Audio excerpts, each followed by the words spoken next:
Nowadays, the most common topic that tax advisors speak about is paying as less as possible, like a challenge to lower this line as much as possible.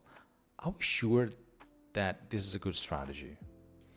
I've been in the tax business for a very long time, and I know what it takes for taxes and life in general to become better, to get better, to improve. It's a never-ending game of improvement, a learning curve that starts with assuming there is something in your life you're not doing at your best, and you're committed to find a way to scale up in a secure, healthy, sustainable, legal way, of course. So in this video, let's focus on taxes. As you know, I'm a tax advisor. First thing first, remember that the number one rule is to be compliant.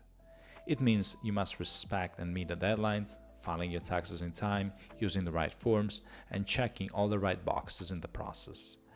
Being an average taxpayer takes a nice effort, since as an expat, you must adapt to a new system, new logic, and maybe a new no-sense workflow that takes you from the gross numbers, such as personal income, dividends, investments, to the next tax bill.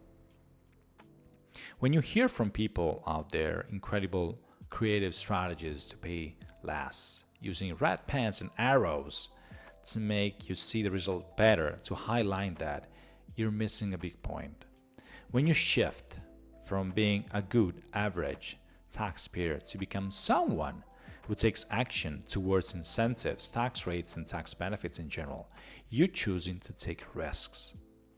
When something different tax-wise is available, it always comes with requirements, limits, exemptions, pitfalls, personal duties, pros and cons. Reaching for just the tax rate is not a good fit for your wallet, and it's not a good fit for your life. When you pay less in general, you know you're saving some money, and you must build supreme confidence that no matter what happens in the future, you'll be able to face, manage, and win any kind of objections from the Italian review agency, because this is what happens. When they reach out to you, they already check your whole fiscal position, and they're using, the exemptions, yes, the ones that you are not aware of, to ask for the money back, plus an incredible amount of penalties. When you go for the 7%, when you go for the regime impatriati, when you go for the regime forfettario, there is no automatic test out there good enough to predict the output, to guarantee that you can benefit from that no matter what. One single word in a document can cost you up to 240% of your taxes due. I'm personally tired and sad of hearing bad stories from people, expats who moved to Italy thinking they have found a smart way to save some taxes, and now they're out of money because of the bloody tax audits. When you were a kid, you first started to learn how to get on four, then stepping slowly, then walking, then running, and so on. First thing on your list, learn the basics. Learn how to be a good average taxpayer.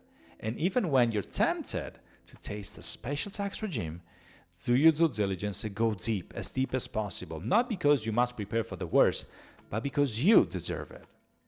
Starving is not a healthy way to lose weight. Taking risk is not a safe way to save some taxes. Knowledge is the only key to unlock the fiscal doors of improvement.